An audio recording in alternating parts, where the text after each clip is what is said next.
Good morning students. आज हम पढ़ेंगे V2 का इंट्रोगेटिव सेंटेंस यानी प्रश्नवाचक सेंटेंस बनाना। V2 यानी वर्ब की सेकेंड फॉर्म। जब हम नेगेटिव या फिर इंट्रोगेटिव नेगेटिव सेंटेंस बनाते हैं तो हमें आवश्यकता होती है HV यानी कि हेल्पिंग वर्ब की। हेल्पिंग वर्ब क्या है दोस्तों? हेल्पिंग वर्ब होती है डू का मतलब होता है करना। तो इसका हम पहले फॉर्मूला लिखेंगे, इसके बाद इसको एक्सप्लेन करते हैं। तो इंट्रोगेटिव मीन्स होता है, इसका फॉर्मूला है did and then after all subject and then after V first यानी कि V1 and then after object. ये फॉर्मूला दोस्तों बहुत ही यूज़फुल है और हमारी आम बोलचाल में सबसे ज़्यादा इस्तेमाल होने वाला फॉर्मूला है। इसको हम बहुत ध्यान से पढ़ेंगे, आगे फ्यूचर में हमारे बहुत ज़्यादा काम आने वाला है। हिंदी का एक सेंटेंस लिखते हैं, आपको समझ में आ जाएगा। क्या आपने खाना खाया?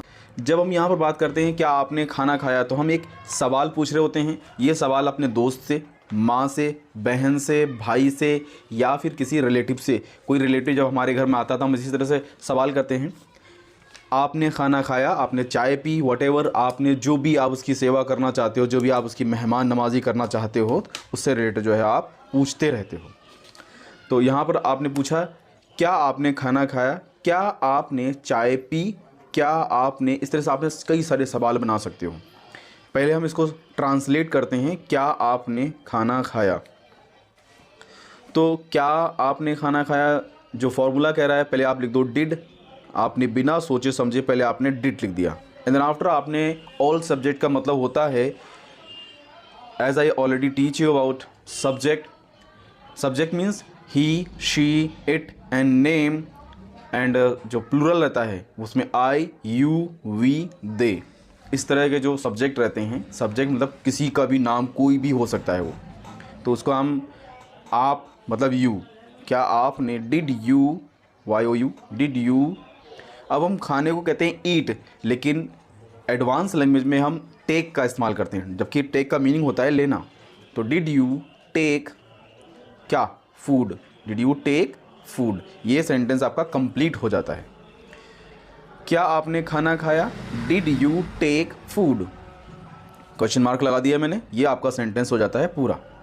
अब मैं आपको एक चीज़ और क्लियर कर दूं, इसकी पहचान जो V2 की पहली बार जो बनाई थी, जो बताई थी मैंने आपको, वो सेम है।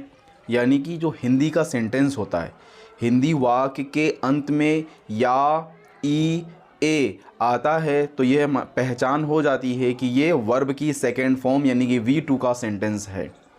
अब ये प्रॉपर ग्रामर नहीं है, ये एक ट्रिक एंड फॉर्मूला है, तो मैं फॉर्मूले से ही पढ़ा रहा हूँ आप लोगों को। इसी तरह से बहुत सारे सवाल आप कर सकते हो कि आप कानपुर गए, क्या आप दिल्ली गए, सीता ने किताब पढ़ी, या जो बच्चों से पूछा जाता है क्या आप स्कूल गए, मतलब ये पास्ट की बात चल रही है दोस्तों। इसी तरह से आप बहुत सारे सेंटेंस बना पाओगे।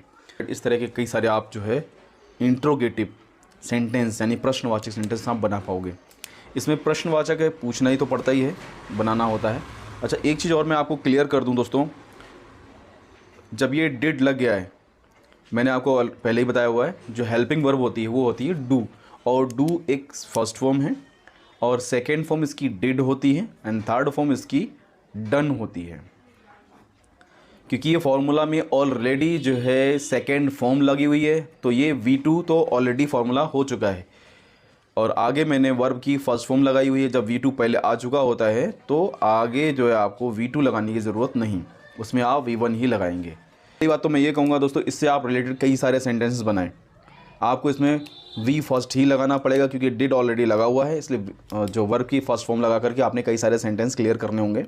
बनाइए। आप किससे क्या क्या सवाल पूछ सकते हो, अपने मेहमानों से, अपने दोस्तों से, अपने घर में, या अपने जो स्टूडेंट्स, जो आपके पार्टनर स्टूडेंट्स हैं, या अपने पार्टनर से, वॉटेवर जो आपके सराउंडिंग में पीपल जो भी हैं, उनसे आप इस तरह के सवाल आप ज़्यादा से ज़्यादा पूछिए। तो इससे क्या होगा, आपको इसकी हैबिट होगी। जब तक हैबिट नहीं आएगी तब तक आपको इंग्लिश बोलना आएगा नहीं। तो इसी तरह की आपको क्लासेस मिलती रहें, इसलिए हमारे चैनल को सब्सक्राइब करें, वीडियोस को लाइक करें और बेल आइकन भी ज़रूर प्रेस करें ताकि आने वाली नई वीडियो का नोटिफिकेशन आप तक पहुंचती रहे। And thanks for watching. फिर मिलते हैं नेक्स्ट वीडियो।